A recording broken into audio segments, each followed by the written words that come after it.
When I was a tiny little kid, before I went to school, I used to draw all over everything. What do you mean everything? Well, the hut. The hut? I wasn't allowed to draw on the walls in the house. But you drew on the walls outside the house? Yes, we had a picker's hut, we called it. I used to go and get charcoal where Mum used to throw it into the garden. Because you had a wood stove inside. Yes, a wood stove. Of course. And so I used the charcoal. My parents didn't buy me pencils and paints and things, so I used charcoal. Whatever you could. Yeah. So basically you were just always a maker at home when you were a kid? Yeah, I was. Did you go into the Mildura Art Centre and have a look at any art in there? Because that's your nearest regional art gallery. Well, actually, the first gallery I ever went into was at Castlemaine. My father had a brother who lived in Castlemaine. We went to stay with him for a while. And I was in wonder. I was in magic land. Wow! Oh, all these paintings. Whoa! Oh. How old were you? I think I was about 7. Okay. Yeah. It was just fabulous. So at the end of school, what was the plan after school? Were you going to stay in Robinvale or? Oh, hell no. I was ready to get out of there.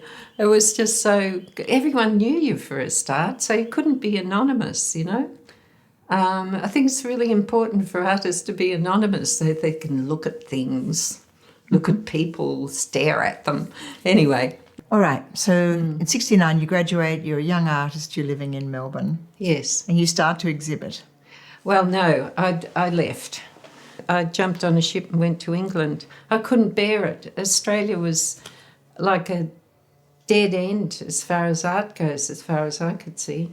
There was no support from government. The Australia Council hadn't been established. That was Gough, and so on. So, I just wanted to get the hell out of there. Yeah. So how long were you away? And I was away for 5 years. In London for 2.5 years. And the partner I was with, who wrote the music for Sunset Video, he wanted to go back to New York, so we went back to New York together. So I was in New York for 2.5 years. Just working part-time and making art. Yeah. So you made a video. What else were you making at that time?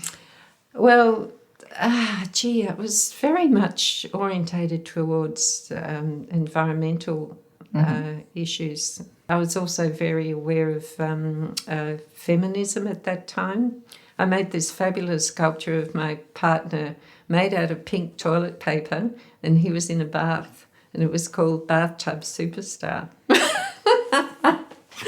Anyway. So it's a classic role reversal. Yes. Yeah. So you came back to Melbourne in what, 1974, 5? 1975. Yeah. And you took up your life there. Yeah. And in fact, the first time I encountered you, I think, was in Adelaide, where you showed the Locust People. Oh, right. You showed at home at the Locust People in the Post-Object Art in Australia show at the EAF, and that work is now in the collection of the Queensland Art Gallery. Yeah. Okay. Yeah.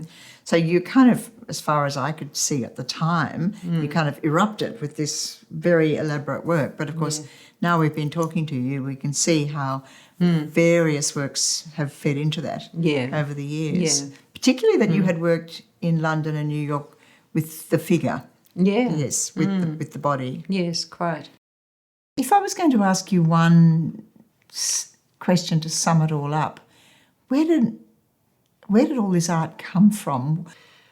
Well, life experience, and the Fluxus movement was a great influence.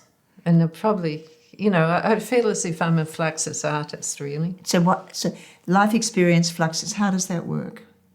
Just how liberating the Fluxus movement was. You could do anything. You could be out in the street, you could be up in a tree, in a gallery, you could be directing friends, whatever. Very, very liberating. It wasn't about making art objects to be put into a white box.